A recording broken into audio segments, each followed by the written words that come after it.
All right. Sarah Pierce, we are live. Back on the Rise and Above podcast. How are you doing today? Hi, David. I'm doing great. Good to see you again.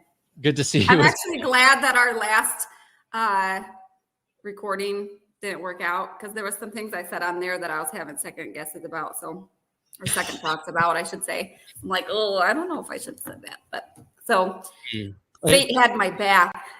Every episode is like that for me. Every episode, I'm like, man, I probably shouldn't have said that. People are gonna like write me and get angry. I know it. Let me share this real quick. I know we're live, but I'm gonna try to share this to my big group. Okay. So that people can try to ask us questions. I'll keep an eye on it. Yeah. So I have it pulled up. So if people want to comment, they can comment live and we can engage with them. Okay. Oh, I see. Okay. So it'll show up over here. Should show up on the screen, but it shows up on my main screen. Perfect. Cool. So what's going on with you? Oh, not much. I'm currently on strike. As we talked last week when we did the podcast the first time, that it was a possibility that we would go out on strike. Well, they announced on Friday that we were going on strike as of 12 noon Friday afternoon. So we've been on strike since then. And today I had strike duty, which was fun. Took the kids. They had a great time trying to get semis to honk at them. So. Wow, that's a pretty big deal. Well, good luck with that. I hope everything works out how it needs to. Yeah, thank you. Now I'm not sure how long you want to go for, but it is 517 Living Community Week.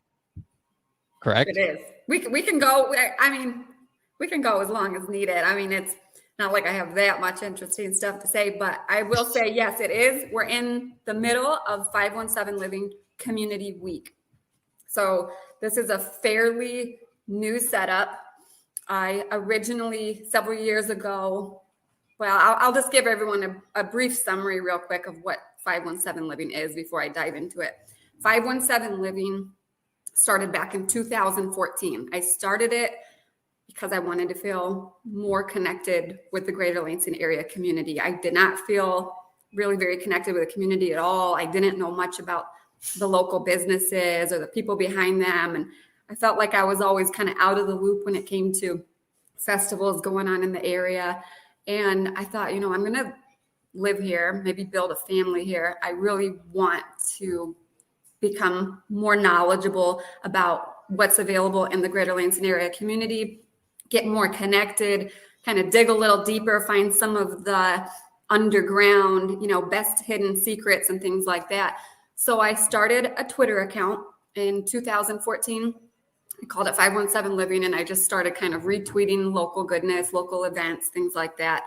And I quickly realized other people were very interested in the same content and were looking for ways to get connected. So I thought, I need to make a main platform that's a little more organized than a Twitter feed. So I made a website, 517living.com.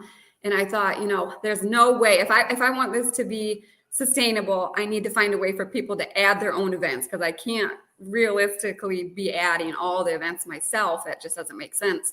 So I found an app that has a front end submission form and embedded it right on the homepage. So it's a front end submission form community calendar. So people can go there, click a button, add their own events, and it gets organized into the lineup. And then I thought, I don't have much of a marketing budget. What's a really good way that I can get traffic to this website so people can start seeing it? And at that time, Facebook groups were fairly new. In fact, I think it might have been the year that I started 517 Living that Facebook groups launched, but I could be wrong about that. I could be wrong. I'm trying to remember back then, but I started a Facebook group. I didn't really know exactly what I was doing. I just knew that I had to grow it fast to give it some type of legitimacy. And also I needed to start getting people to the calendar so that the people who were adding their events to the calendar were getting the visibility they needed. So I started the group. I started inviting everybody. Was kind of unethical about it in some ways, adding people against their will, which Facebook no longer allows that, thankfully, for people. But I was bribing people with prizes, like, hey, I'm giving away prizes, join my group, just super annoying and spammy. But some people put up with it and joined the group, and some people are still in there. I think the first person who ever posted in my group was Kat from the Lansing Art Gallery. I'm pretty sure I saw one time. She was the first person to ever post in the group. So shout out to Kat. But from that point on, it was just a big learning experience of figuring out how to optimize, social media platforms, drive traffic to the website. And a lot of it was all digital on my part. I was kind of behind the scenes trying to make things work and everything, trying to just figure out basics like graphic design for images and things like that. And I eventually decided, I need to have an in-person meetup for everybody because I'm all about events. I need to host an event. So I got a hold of Henry Kwok, owner of Henry's Place in Okemos, asked him if we could use his back room at his restaurant, which is like beautiful. For me, at an event venue, for me, I need like nice, cozy lighting. Like I'm not one to want to host an event in a fluorescent big like warehouse setting. I want it cozy and comfy. And they obviously have good food and drinks there. So we had a big party there. And that was the kickoff that was 517 Living Community Night. And then I had another one later on. I think it was the following year. We did one there was a restaurant in downtown called Aladdin's. We did one there, and I realized, okay, this is way too small. I need to get a bigger venue. So the next year we moved to Waldemar Nature Center at their barn. That one was probably one of the prettiest events we had because it was lit up with all colorful lights and Christmas lights inside. And there was great vendors, like top quality vendors and music. Mikey Austin performed. There was the ukulele ensemble performed, which is all kids. And the Swift Brothers, they were doing their covers and originals. It was just wonderful. I loved it. There was food trucks, kombucha, very cool. So then COVID hit. I had to kind of figure out a new format if I wanted to keep trying to do something like that. So I tried out 517 Living Community Week, which was, I just said, hey, let's just celebrate everything in the greater Lansing area. Everybody, I know a lot of people can't visit your businesses in person, but let's do some online specials. Like if you're selling gift cards or, anything that you can promote, let's do specials and discounts and promote local businesses and like unique experiences. So that was my first attempt at 517 Living Community Week. The next time, and this is all based on my spotty memory, so I might have some gaps in here. But the next time I hosted 517 Living Community Week, things had kind of opened up a little bit. So I did the new format of 517 Living Community Week, and I combined it with an in-person party, the 517 Living Community Night that you were at Hawk Island Park. And that one had great vendors. I partnered up with Live Well, the Healing Community. So they had a pavilion too, and they were doing wellness activities like meditation, drum circle, auricular acupuncture, really cool stuff. And then in the main pavilion, we had like open mic, and it was just really cool. And there was perfect weather. We had food trucks. And the problem with that, though, is at that event, I had so many people who I had to turn down because I was running out of space. And I was having really great vendors and musicians and stuff come to me who wanted to be part of it. And I was already full. And I was thinking, this is getting to the point where if I really want to be inclusive, I have to actually adapt a little more and figure out a better platform or a better format. So I came up with the idea that I'm kind of rolling out this year in like beta mode. And I'm hoping it'll, improve and grow and really become kind of a staple on people's calendars that they can count on. Because the plan is to have it the first 7 days of every October. So like first week of October 1st through 7th every year. And the format for this year is I'm invited everyone in the community to host their own event and add it to a lineup of events like festivities for the whole week. So the goal was to have not just me as a event host, but to have several, like the goal eventually is to have like several hundred event hosts hosting special events throughout the week, like concerts, open houses, mixers, special dinners, festivals, whatever. And they're adding it to a lineup of 517 Living Community Week festivities. And then I also added towards the end, hey, and if you want to do anything else in celebration of 517 Living Community Week, do that too. Like offer specials, do unique menu items. I would love it if like a coffee shop would have a special latte for the week, or someone would have a special cocktail or whatever. I'm just like, let's make it a thing where for 1 week of the year, we're hosting a big lineup of festivities that highlight the great things of our community, you know. So that's that's my very long summary of what you asked. Yeah. There is a lot to unpack there. Yeah. Now, when you first started the 517, did you ever anticipate it becoming what it is now? I mean, now you have almost 50,000, or you have over 50,000 people in the group. It's grown exponentially since I've joined. Since I joined, I think you've grown like more than 10,000 people, which is insane. Did you ever imagine that that many people would be in the group? I think that's like probably the blessing and the curse that I don't really think that far ahead. You know, I just kind of figure it out as I go. I didn't really have any major expectations for it as far as numbers. In fact, I even met with a business coach who I love, Lisa Fisher. If anybody needs a good business coach, check out Lisa Fisher. But she was trying to get me to do that, the goal setting of like, where would you like to be in 10 years with this? Where would you like to be in 5 years? Whatever. What are the steps you need to take every day to get there? And I'm like, I have no idea where I want this to be in 5 or 10 years. I have no idea. No idea. Because for me, it's kind of like you take each day as it comes, and you have to almost adapt, not on a daily basis, but you continue, like at any time, something dramatic could change on any platform that I use that would completely force me to pivot and go in a completely different direction. Like I'm at the mercy of Facebook, and we all know how volatile, is that the right word? How unpredictable Facebook is. At any time, if they wanted to, which I don't think it would be in their best interest, but if they wanted to, they could just be like,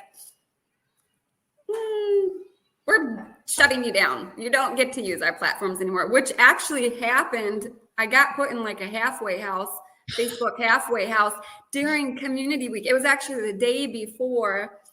And all of a sudden they were like, you're not allowed to share links. And I'm like, that's a problem, because I'm supposed to be promoting a lot of stuff this week. So I found a back alley approach to doing it. But and also at any time they could just decide to get rid of Facebook groups. So I just kind of decided to take the approach of, you know, I'm just going to have fun with this. I'm not going to base all my worth on it. If it doesn't work out, fine. But while it's working out, I'm going to try to make it fun for people and try to help support, you know, people who are doing good things in the community and businesses, and get the word out about events. Because I know that since I have been doing 517 Living, it's helped me develop as a person. It's helped me feel more connected with my community, which according to, you know, research, that does wonders for your mental health, which then of course trickles down to every other area of your life. So I'm like, this is a worthy cause. I'm just going to try to do what I can with it. Yeah, absolutely. I mean, it's a huge thing when you have to feel like you're a part of a community, and that's something that you've built, is a community of people. I mean, we were talking last week where it's almost like a town square in a sense, where you know that you can just go there. There'll be people in your community there that you can engage with, talk with, you can promote, you can literally do whatever you want in Lansing. Like, you have literally built one of the most important tools that so many business owners use. I know so many business owners that use it as a source of promotion for their business, and it's free. It's free to everybody. It is free. And since we're talking about the group, I do want to highlight that there's still so many people in the group who are probably not realizing that their content's not getting seen, because since the group has grown to close to 60,000 members, I've had to put some tools in place to, filter the content. So what I mean by their content might not be seen is they might not have pre-approved posting status. So I just want to say right now to anyone who's listening to this, if you're in the 517 Living Community Facebook group and you want to share content, you first have to get pre-approved posting status in our group. And I did that just to optimize the quality of the content and make sure that the people who are posting in the group are actually intentional and they're trying to actually understand what the group is about and not just spamming and dumping content into the group. So to get pre-approved posting status, can I share a screen on here or not? Does that work? You can. Actually, I don't know if I have. Let's see here. I don't want anybody permanently seeing something on my Facebook notifications that I can't hide later. I'll just say this. Go to our featured section or our announcement section. It depends on what kind of device you're on. It's also pinned to the top of our group wall, so you can see it that way too. But I know every device shows things differently. So either go to our featured section, our announcement section, our pinned post, whatever it is. There's a post that says group rules or guidelines, group guidelines, whatever. I should know that. But there's a picture of a green check mark and a red X in the graphic. Read that. And then I get it. We're blind to content because we are just bombarded with every kind of information these days. But so many people will read the rules and then they'll miss the step that they actually have to comment on that post too. So it says, read these rules, comment on there that you agree to follow the rules. And then once you do that, you can post to your heart's delight. Am I crooked on your soup? Let me fix this. You're slightly backwards cameras. Plus my face is crooked and this. Okay. Whatever. Here we go. Right here. Sarah does not like being on camera. I'm getting better at it. But when I see my face backwards, it takes me a while to get used to it.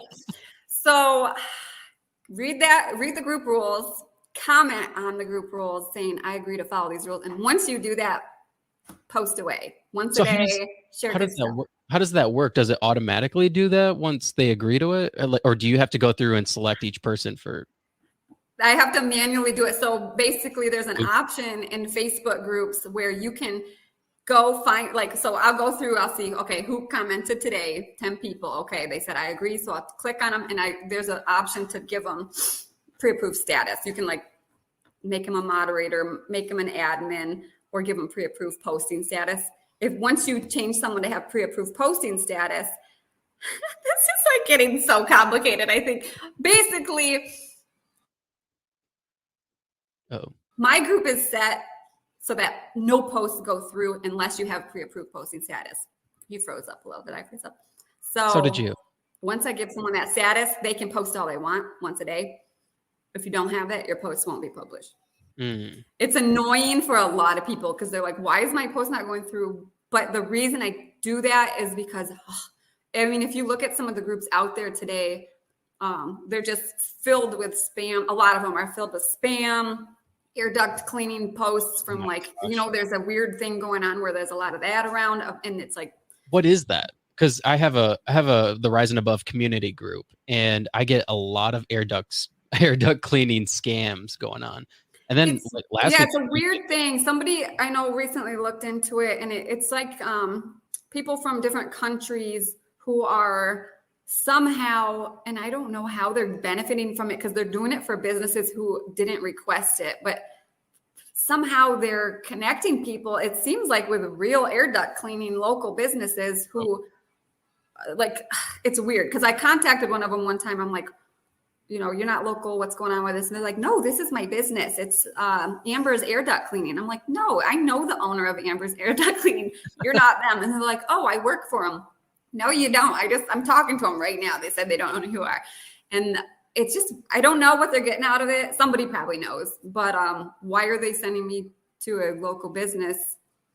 What are they going to get out of it? I'm not going to give them money. Or I don't know. Is it something to do with clicks? Maybe they're getting paid to have their stuff seen. Maybe, using because it seems like a lot of spam content out there is just for getting clicks and getting seen. And I don't know exactly what they're getting out of that. Maybe they're like making their account more credible or something. I have no idea. Weird. If somebody knows the real like benefit to these people, I'd be interested in hearing it. I know the information's probably out there. I just need to look it up. But well, I need to take a thing from you and make my Facebook group pre-approved status. That way I stop getting these scams, because they're the spamming. The spamming is insane. It's almost every day, like 5 times a day at least. Yeah. Well, the alternative would be to just only like set it so that it's not open posting. Is that what you're talking about? Like where you want to set it so that everyone has to get published manually by you, or you actually want to give people pre-approved status? Probably pre-approved status, I would think, Okay. right? Yeah, that either way, yeah, it's gonna help filter out the garbage. Yeah, it's been a bunch of little things like that, which, it's just weird things you figure out as you go, and you try it. If it doesn't work out, then you try something else. But I've found that doing the pre-approved posting status has helped make it easier for the people in the group who are actually local and who are actually like making an effort to understand the group, and they're not just using it as a dump site for promotional content, which we're all guilty of. I mean, I'm guilty of being dumpy, spammy, dumpy. Me too.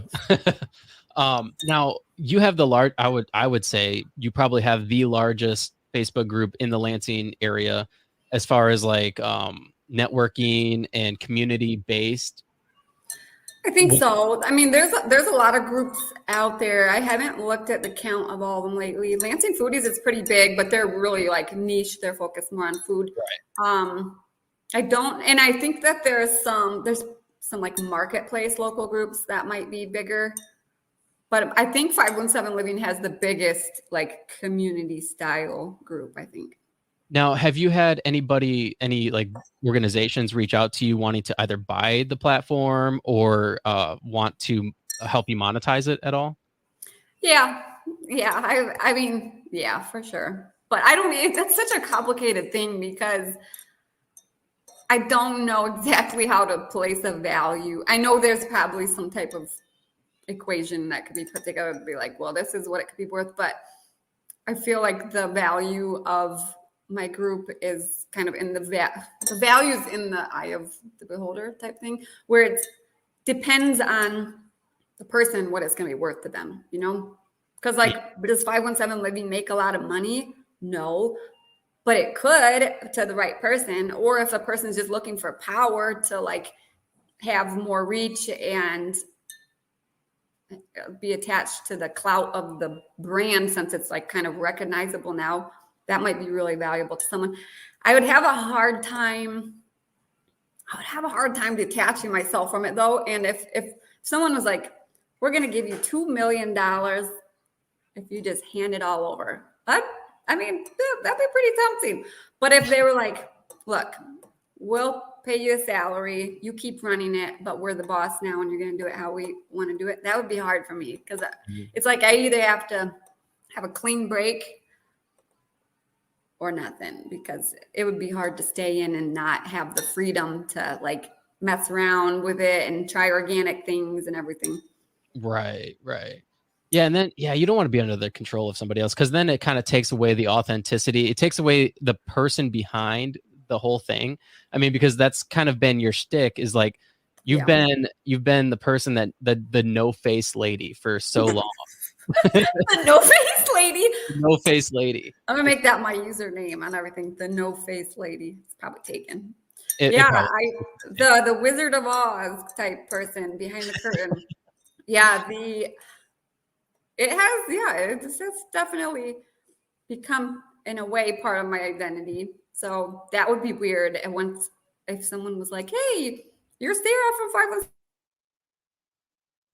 517 Living," and I'm like, actually, I'm just Sarah now. Like, no more 517 Living. That would be weird, Yeah, I mean, that would be strange. It would be almost like the rising of a podcast without me. It'd be like, what? It'd be weird to watch somebody else control it. Yeah, it would be weird. Anyway, hey, can you see? Should we ask? Can anyone see us right now? Should we ask people if they want to ask questions? Let me go see. I shared it in the group. Let me see if anyone is even seeing it yet. You know how Facebook loves outside links, especially from YouTube. Probably they'll show it to no one. Probably. Let's see. Probably, yeah.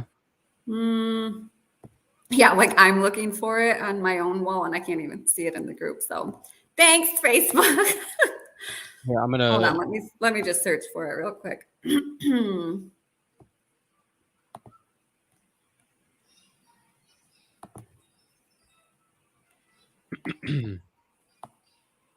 Oh, Kevin Lindsay, thanks for liking it, Kevin. If you're watching it, he's a good supporter. He likes stuff when nobody else does. I love those people. All right, let's see here. All right, yeah. I don't see any questions on it. Yeah. I like it when the people are like, yeah, ride or die likers and like, this was super boring content and you liked it. Thanks. Not this, but other stuff. So anyway, that's what I have to say about that. Yeah, I mean, the 517 has changed. Well, I mean, it has been the number one tool for me to kick the podcast off. I think I might have told you before. When I first started the podcast, it was hard for me to find guests, and I would have to try to reach out to people, and I didn't have any credibility underneath my belt because I was just starting, and it was difficult to get people to want to do the podcast, especially in person. But then when I was getting laid off because of like a part shortage at work, and I knew I was going to be off for like 1 to 2 months, and I'm like, you know what, this is my time.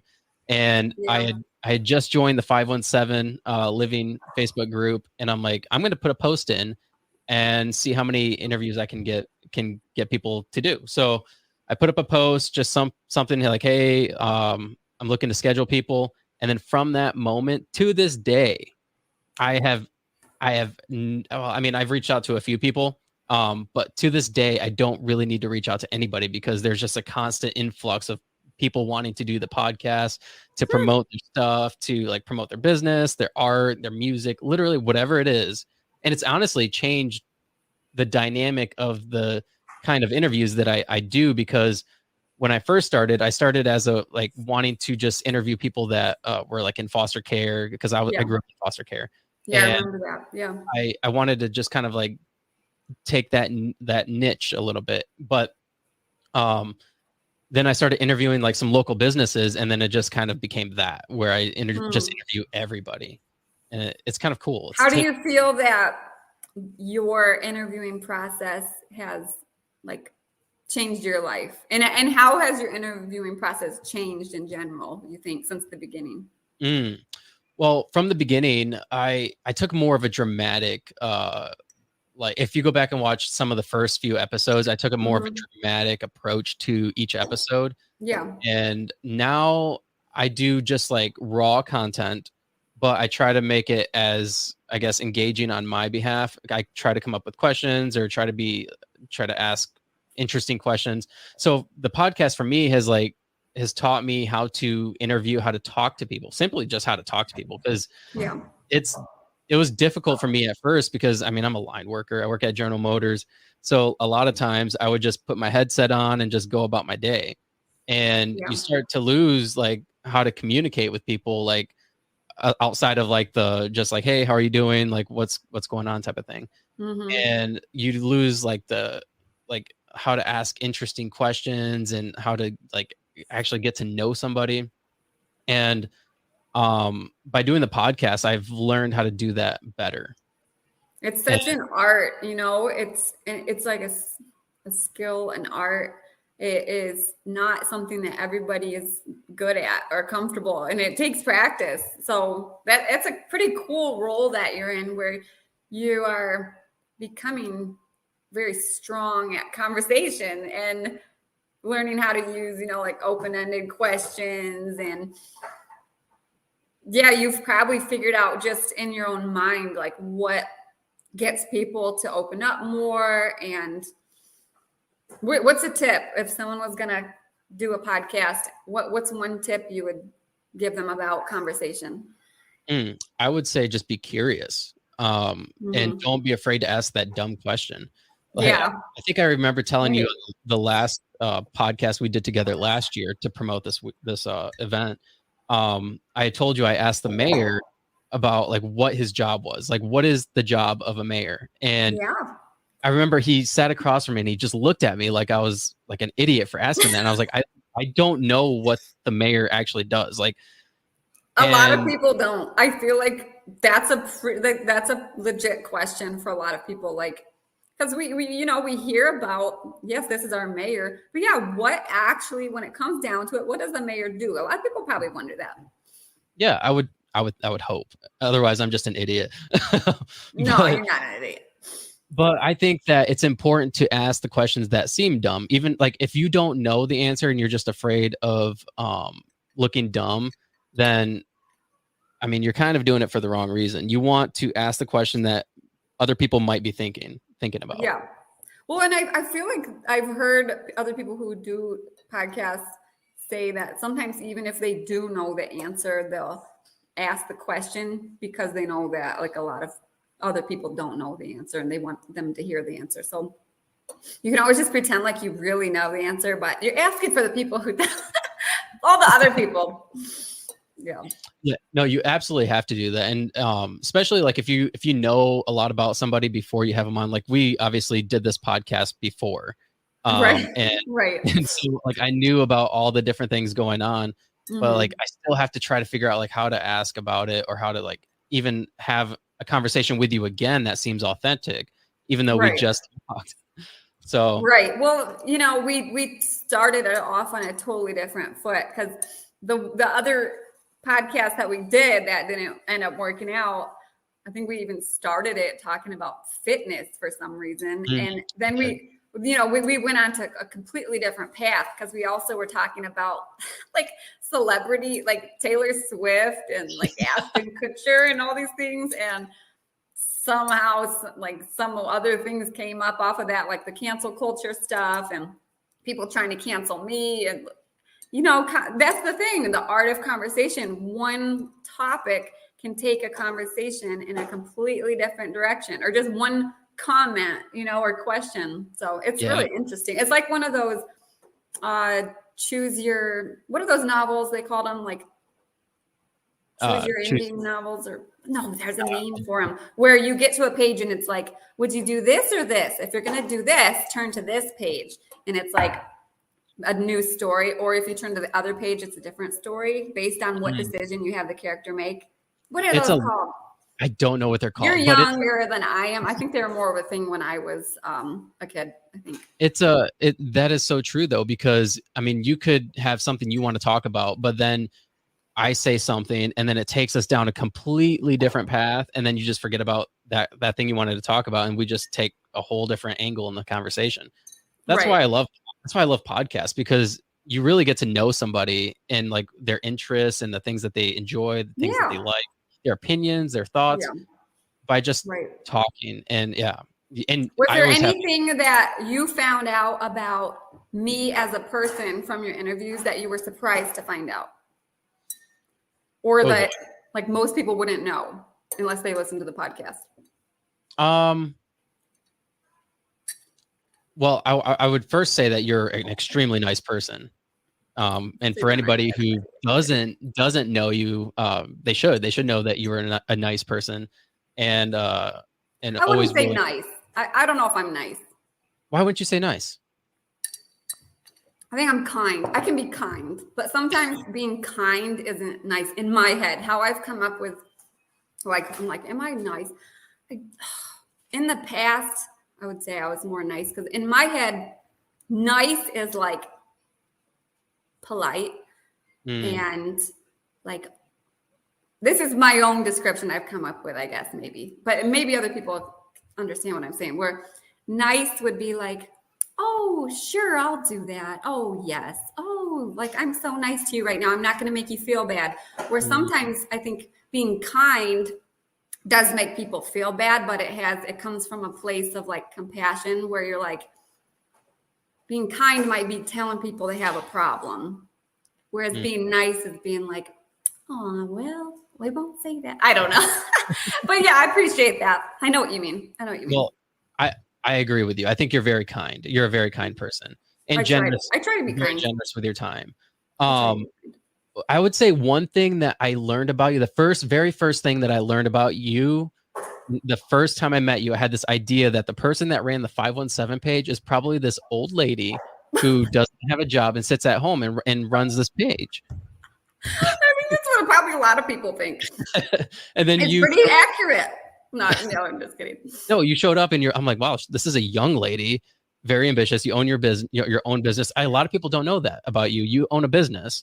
And then you also run the 517 page. Yeah. Which is another business. That is so funny. I have had people say similar things to that where like, sometimes it'll be like they expected me when they met me. I feel like sometimes people expect me to be a very like savvy, networky person with like a short blonde bob and like expensive glasses who's like, let me tell you how the Facebook world works, but I'm just not very sophisticated, but it's okay. I'm okay with that. Well, and that's the thing in today's day and age with technology and the internet, you honestly do not need to know how to do anything. You can learn to do whatever it is that you want to do. Yeah. I mean, that's how I learned. Google everything.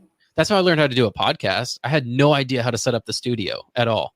And this is probably, I mean, aside from like a radio station, this is probably the nicest it gets. And it feels like a high quality studio. And I think that's one thing a lot of people appreciate about the podcast is coming here and being able to sit in the studio and feel like they're in a space. You know what I mean? Yeah. As opposed to like sitting on somebody's couch or doing like a live stream, like out of person experience. Yeah.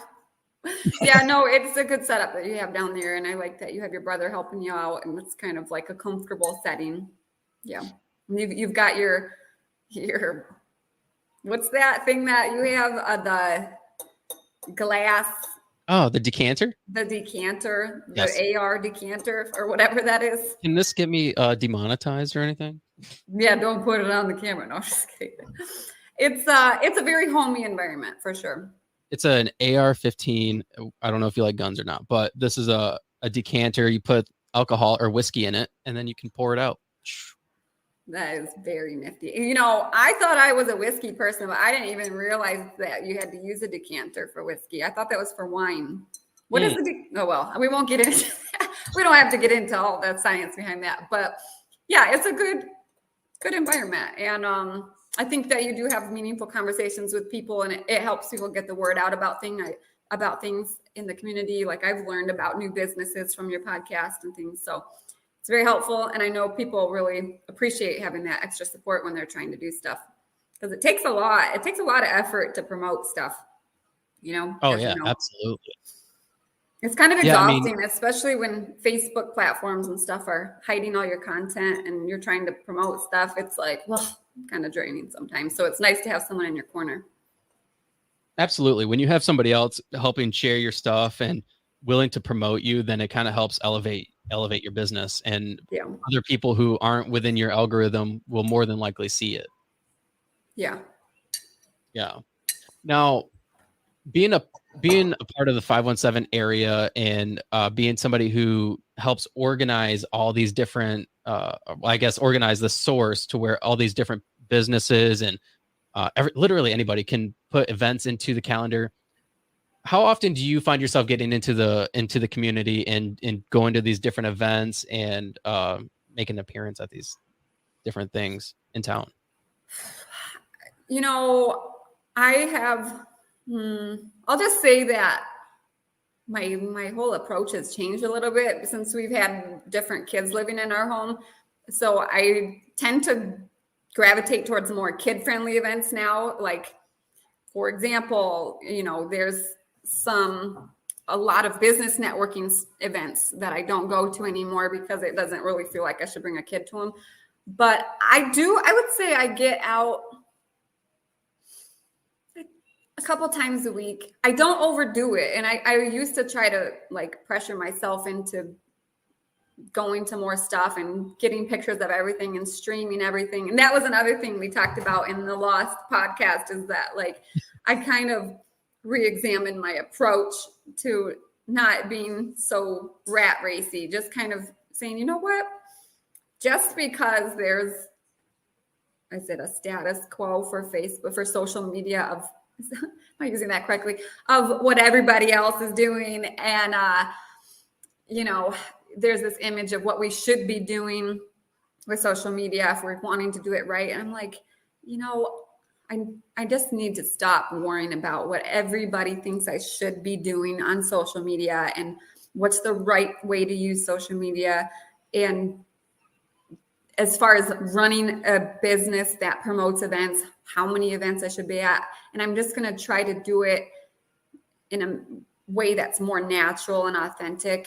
And it's tough because I've been really thinking a lot lately about what am I doing with 517 Living, and what are some ways that I could be doing things better, but not just because that's how people think I should be doing them. Because, you know, I feel like if you look at 517 Living, a lot of people would be like, okay, you've got the Facebook group, close to 60,000 people in it. You're promoting events on a website calendar. What you really need to be doing is have a whole team of people who are out there at the events, getting pictures, doing advertising packages, and posting so many times a day here, so many times a day here. You got to do the reels, you got to do the stories, you got to do this live, you got to do Twitter, TikTok, Instagram, YouTube, Facebook, you know, and it's just like, yeah, the right person with the right motivation and interests and like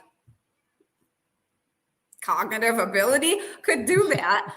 For me, I'm like, that sounds like a nightmare. Like, I know what it is like to manage people and how that is, it's a full-time job to manage people. So if I brought on, this is just my thought process. It's like, if I brought on a team, yeah, Facebook or, you know, 517 Living would start really growing. It would also start becoming, tedious for me. I would no longer really feel that joy that I sometimes get from like sitting down with my coffee and just me and my 517 Living, and I can do whatever I want. I don't answer to anybody, well, except for the trolls, you know, but it's like, you know, I can just do my thing.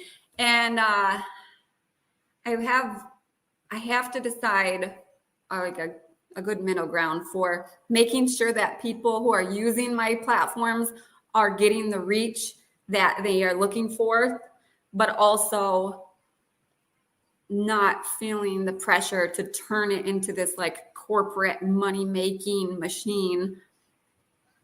But, you know, at some point I probably should bring in interns. And like, I've had a couple people who have helped me kind of like on contract basis, like helping me grow the directory and things like that. And so far, you know, that's been fine. It's been super laid back format.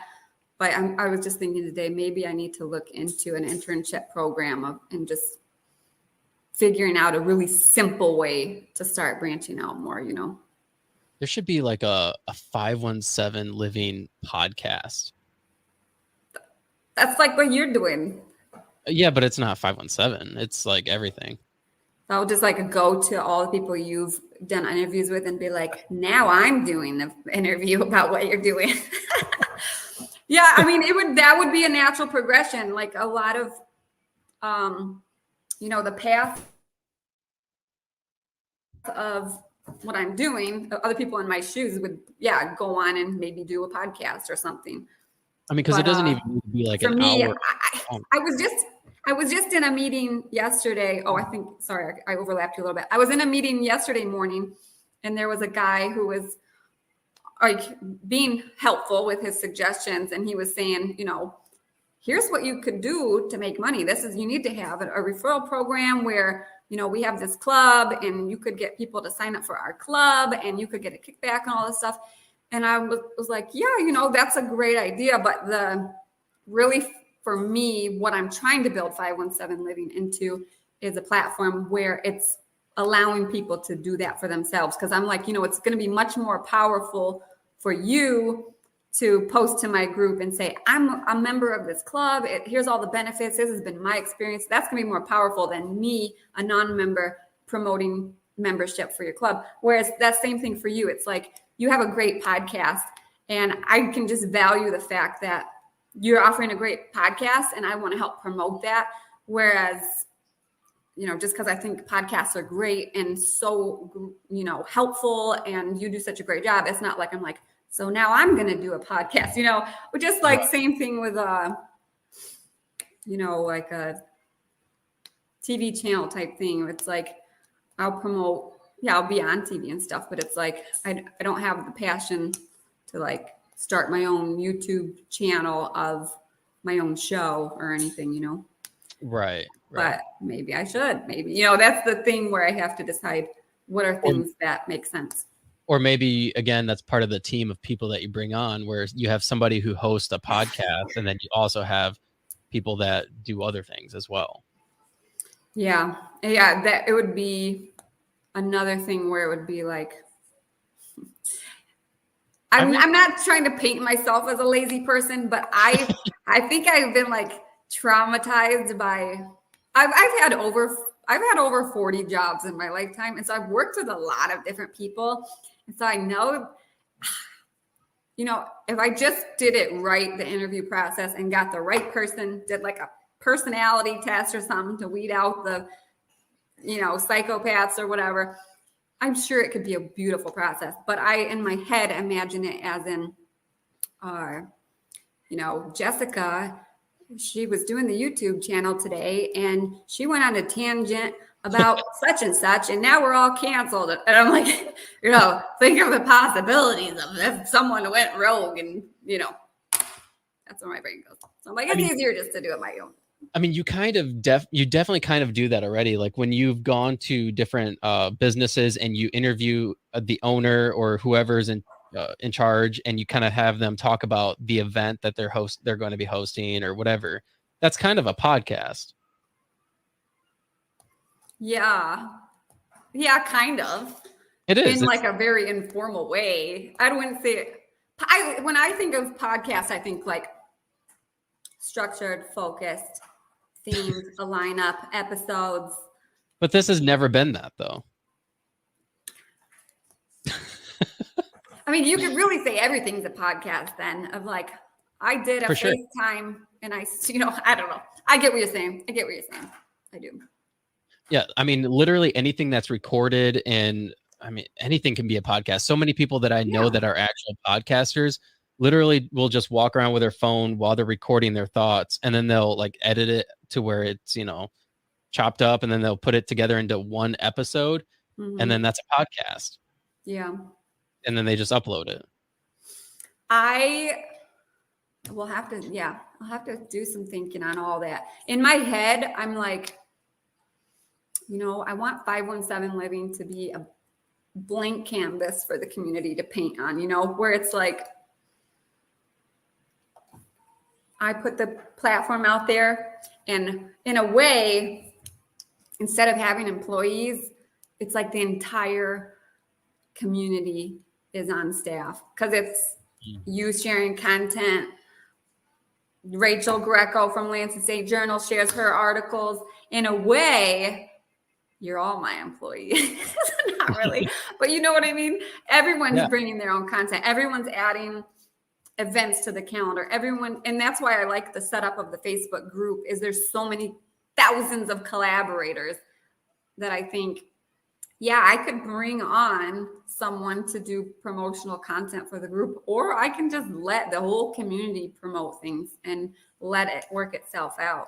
And if they're not promoting, that's on them. That's authenticity. I like that. I'm just thinking out loud here. I'm pretty sure I had a kid over here who just tooted. Sorry, everybody. It wasn't me. I got a 4-year-old over here watching Little Einsteins. Anyway.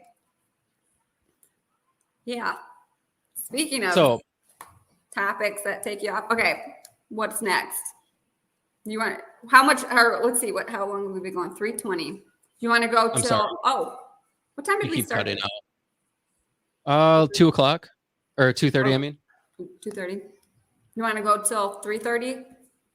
Or 3:30? 3:25? Oh, yeah. 3:30 works. Or I don't care. Sure. I don't care. Okay, let's do one more topic and then whatever, because you froze up a little bit. Yes, you just froze up too. Okay. One last topic. Okay. Is your Okay. brother there? He's Or not? not. No, it's Okay. just me. Okay. Um, I'm trying to think of one last topic. All right, so I guess because this podcast is about you, what would be one thing or two things that you want the community to know about you? About me. Ooh. About you. Ah. Well, for a long time and still, some people know this, I struggled with a lot of social anxiety. I would be in situations where I would, go to an event, or even if I would go to the like Meijer and I would run into someone I would know, I would feel myself having like a mini panic attack where I'd just like freeze up. And I would say that, and I could feel myself. It's one of those things where you could feel yourself getting red, and you're like, oh, I'm getting red, and then it makes you like more red. I was that type of social anxiety where I just was like, well, I don't even want to see people turning red, so I'm just gonna avoid contact at all costs. Like down the other aisle. So I would say that through developing the 517 Living platforms, my social anxiety has definitely gotten a lot better. I mean, I have very little social anxiety like I used to. Hey, honey, that's kind of loud.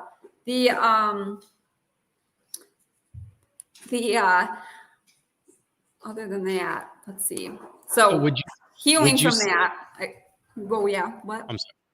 Would you say that kind of by developing the 517 Living, it kind of forced you into this position where you had to step out of your comfort zone to kind of face that the anxiety up front? Yeah, it was kind of like systematic desensitization, because it's like, when I first started doing the event calendar and stuff, and I was like, oh, I gotta go to some events. At first it was kind of hard for me, very hard for me, and I would kind of just sit in the corner and leave as soon as I could. And I'm still like that sometimes, but yeah, I'm much more likely now to actually instigate conversation. I actually feel enjoyment and comfortable, and I can actually relax a little bit and be present. But a lot of, and this is a good reason. I'm glad you brought that up, because anybody who ever does see me out at an event, if I'm coming across as a bitch or like unfriendly or whatever, I probably just am feeling a little anxious. And I think another thing is,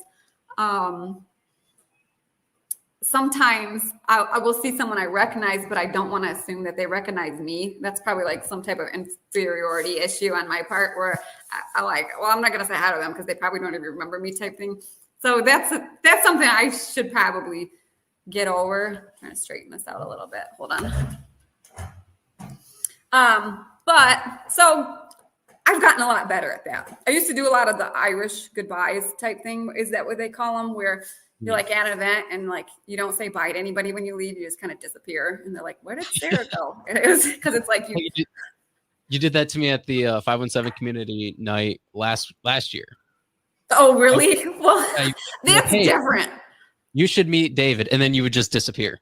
That's a little different. That was more me having my brain split into 100 different categories of the day. But yeah, similar concept. But with this, it would be more like,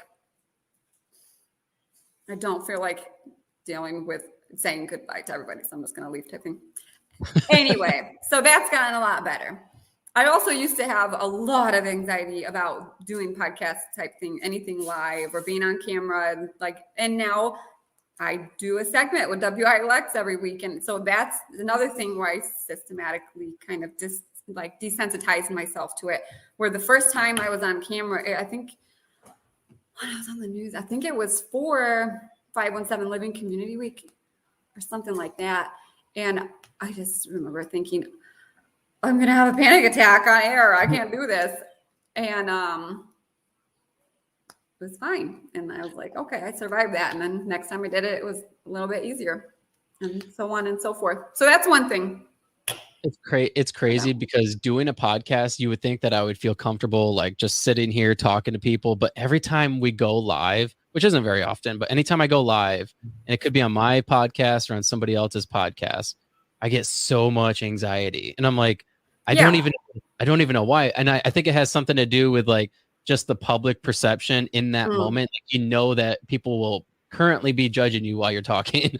And Yeah. whereas like if you record an episode and you just upload it later, you just kind of forget about it and move on and go about your day. Right. You don't have to actively. Yeah, I get what you mean. But if you were to do all of your podcasts live, you would slowly like not feel that anxiety about it because it's as you get used to it. You could probably even feel right now in this moment that you feel less anxious than you did at the beginning because you're like, okay, I've been doing this for like an hour, like all that. So, well, and a lot of it also has to do with the person that you're talking to. Like, you are an extremely easy person to talk to. You're engaging. You have a lot to say always, and that makes it. I don't mean that in a bad way. I just mean that I know. You have things to talk about, and some people don't have things to talk about, and that makes it difficult That would be really hard doing a podcast. Pull that out of them. Yeah, that would be hard. You froze up a little bit. I lost you. Oh, am I back yet? Nope, you're still a little frozen. So are you. Why is this?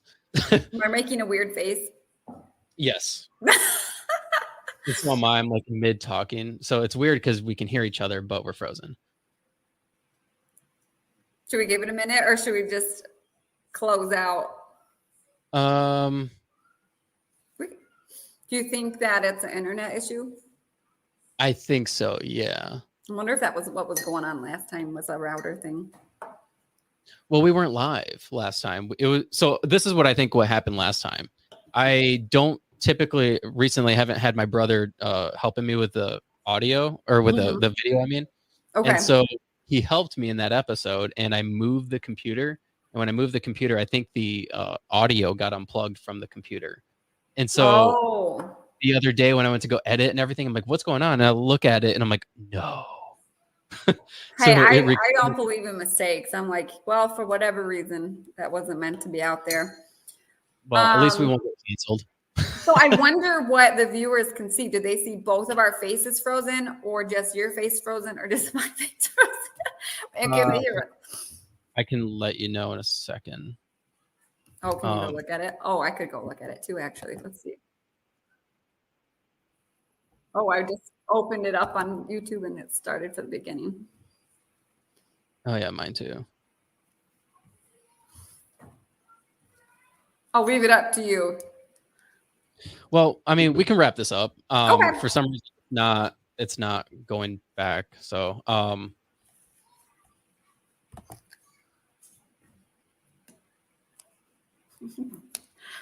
if somebody, well, I'm not going to give anybody ideas. Somebody screenshots my frozen face and uses it for anything, I'm suing. I'm just kidding. It'd be a great. Wait, can you talk right now? Can I talk right now? Yeah, I'm looking at the live video and I'm. Oh, okay. Sorry. Hello, everyone out there. You want me to keep talking? I could talk about. So you're good. You're good. I'm frozen. That's interesting. Well, at least it's a good frozen. It looks like a profile picture or something. It works.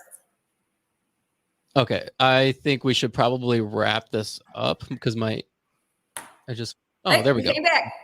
I'm back. All right. Okay. All right. Well, we should probably wrap this up. We're like an hour in. Okay.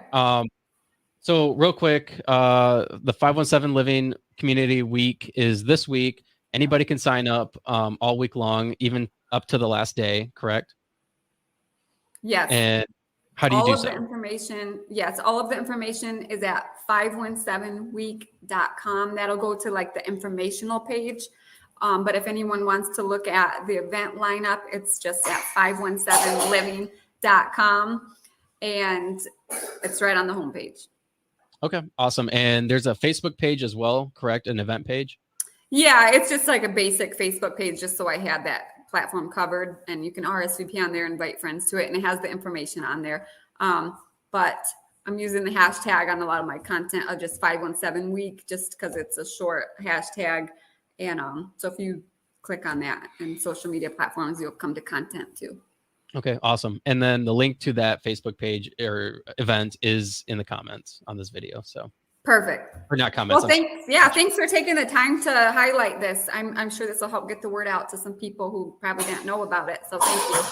Sorry. Awesome. Thank you, Sarah. Probably coughing in the back. We're healthy, I promise. I'm out in the community at events with my coughing kit. No, she's fine. I think she's choking on nothing life threatening. Nothing, she's choking. No, what are you choking on? Juice? Yeah, she just shrugged at me. She doesn't care. I think she's just drinking juice. Anyway, on that note, good professional ending. Thank you for the invite on this. Awesome. Thank you, Sarah. Thanks again for doing this. And again, thank you for your time. It's always a pleasure. I love talking to you. And we need to do podcasts more often that doesn't involve just the 517 because we talk about so much. I have such a good time talking to you. Yeah. Likewise. It's good to talk with someone who has a genuine curiosity for things. So keep going. And if you ever are needing an interesting guest, I know of some people who I think would be good guests for your show. Send them my way. I'm always accepting guests. So sounds good. We'll talk to you later then. All right. See you, Sarah. Bye.